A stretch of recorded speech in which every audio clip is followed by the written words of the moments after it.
Welcome back. It's the Kovacs report, and we're going to take a look at another Marvel book this week with the Mortal Thor issue 2 by Ewing and Pasqual Ferry. Now, issue 1 for me was a bit of a letdown. I was extremely disappointed. In fact, I did a very negative review of it. However, I decided I'm going to give a few more issues before I ultimately keep it on my pull list or cut it off. But listen, issue 2 wasn't that bad at all. There's good, there's bad, there's some ugly, but it was interesting enough. Do a little review and keep it on my pull list for one more issue. Let's get into it. Now, what I like about this is that it's a reimagining, or rather, it's the second act in a 3-act epic that Al Ewing is sewing. And in this middle arc, we have Thor reborn as a mere mortal. Sigurd is his name. He's Swedish, he's big, he's tough, he's muscly, but he has no memory of his past whatsoever. All he knows is that he lives in an apartment, I guess in New York somewhere. Okay, and he needs a job, and he's got a neighbor called Kristen, who is obviously very, very attracted to this tall, blonde-haired, muscled Swedish man. So much so that she's drawing about him because she apparently is an artist. Now, other things to know are he is being aided by this young little leprechaun-looking chap called Lucky, which is obviously a stand-in for Loki. He's whispering in his ear like Grimer Wormtongue in Lord of the Rings, and he's sort of helping. I say helping. He's rather directing Sigurd in the direction that he wants him to take. So I think Loki obviously has something to do with this, because I haven't read the first act. I didn't read the Immortal Thor. So I'm just going on what I'm gleaming from the book as I read it. So in the last issue, he needed a job, so he went to this very shady interview with the Roxxon Corporation, and they were hiring people to be strike breakers. Now, this went against his morals, so he said no, and the Roxxon guy sent a bunch of Thor-obsessed, to the point of sort of a bit of a cult-ish like bunch of dudes in a motorcycle club, which is all thematic around Thor and the god of thunder.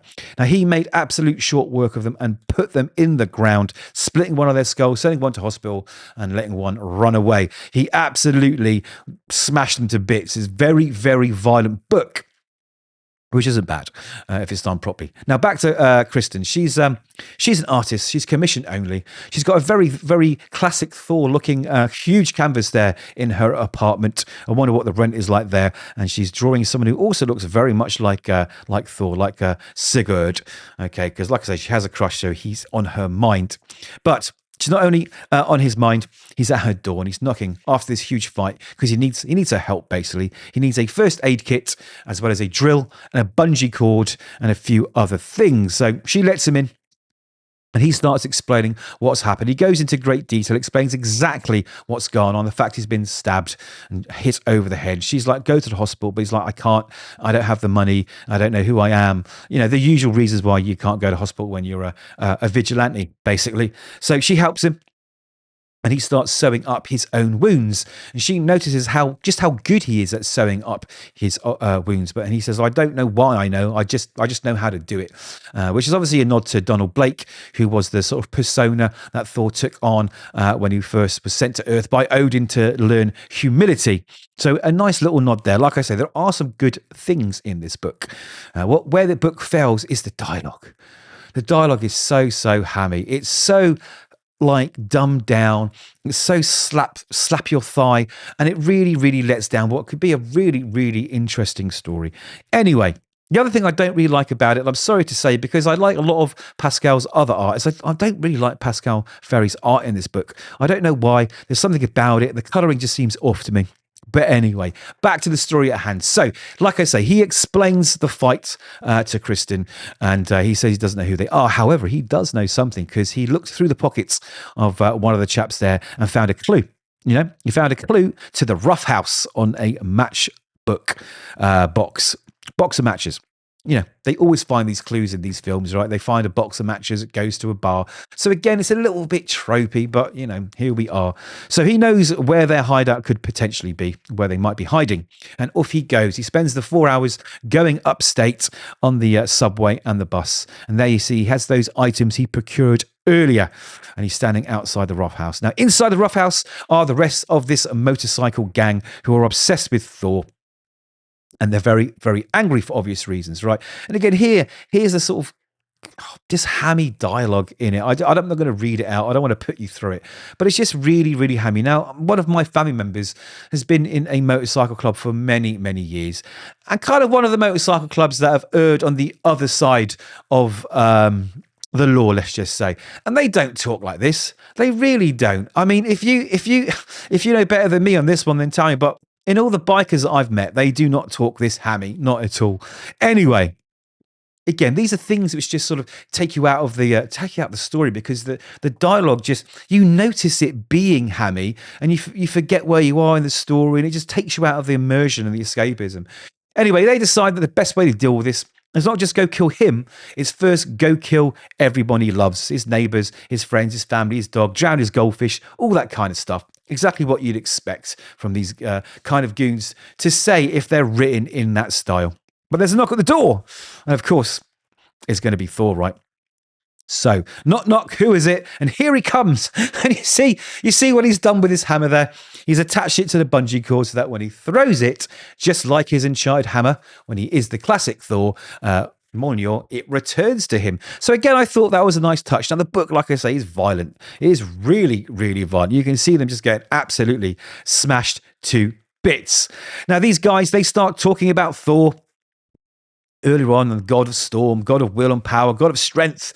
And he's all about taking what you want and hurt who you need to hurt. And Thor's not happy about this. So he says, no, the Thor I know, he is not a god only of strength. He is not a god of taking and hurting. He is not your god. The Thor I know is a protector. And if he sees a thing that is wrong, he must break the sky to right it. You know, thunder, lightning breaking the sky. So that, you know, he's getting into swing of things. These guys aren't getting the message here. They're not getting the message at all. So they continue attacking him. And again, you can see the violence. He absolutely obliterates them. But Boss Man, he reckons that gun can beat hammer. And he fires. And here we go. Here's another moment where I'm thinking, could you have done this any better? Like, you know, I mean, really. And Thor throws the hammer. Okay, and not only does it block the bullet, it deflects it back to the person who shot it, taking him down. The boss is dead, which sends the other guys into a rage. But Thor's not messing. And he puts them all down brutally until they give up. And he says, listen, bury your dead and change your life. All of you, change your life, or I will come back. Again, it's just trope after trope. It's trope after trope. Come on. You know, Al Ewing is a way better writer than this. I don't know why this book is like this. Anyway, we're getting to the good part. I mean, we've seen some good parts. It's violent, the hammer, you know, the nod to Donald Blake. Now we're back to the Roxxon guy that tried to hire him in issue 1, and he's chatting to the boss man, this elusive boss man. He says, so I called my head office back at Roxxon. They gave me your number. Here we are. Apparently you're the guy. He goes, I'm the guy. He says, yeah, the guy I should have come to for security instead of bringing cousin Mitch into it, one of the bikers, the guy who handles the unconventional options. He says, the head of the snake or whatever. Look, I don't know how much I can say on the phone. He says, it's a very secure line. And now he's sneaking around to see who this guy is. Well, he looks there. He looks a bit frail.